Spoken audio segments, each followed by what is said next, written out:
Hi class, this is teacher JV, and for this video we'll be explaining about the WH questions.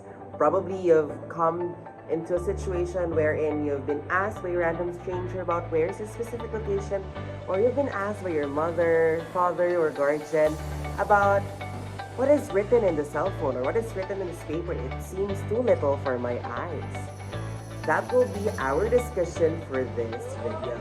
But before we begin on discussing what WH questions are, let us have its definition first. WH questions begin with what, when, where, who, whom, which, whose, why, and how. We use them to ask for information. The answer cannot be yes or no. For example, why should you be the next Miss Universe? I mean, that can be answered by just yes or no. Or, who is your mother? I mean, my mother isn't named Yes.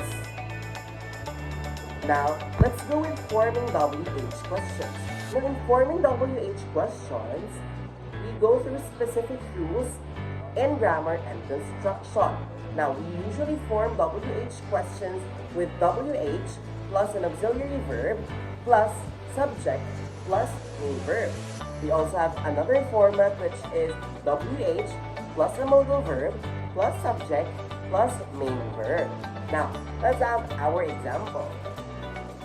On the first format, WH plus auxiliary verb plus subject plus main verb, we have when are you leaving?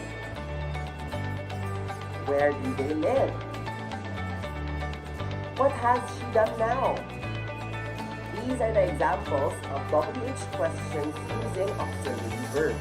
Now, let's go with WH questions that utilizes modal verb. Who would she stay with? Where should I park?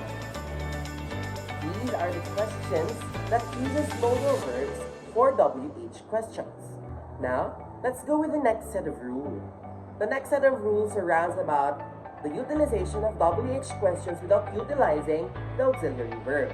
Now, when what, who, which, and whose are the subject or part of the subject, we do not use the auxiliary verb. We use the word order, subject plus verb.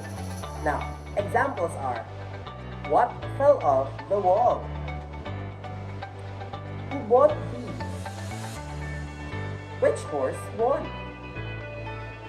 Whose phone rang? Now, observe these questions. Now, have we utilized any auxiliary verb in the sentence? No, because these WH words, which are what, who, which, or whose, are used as subject or as part of the subject of the sentence. Now, we don't need to utilize auxiliary verbs in these sentences.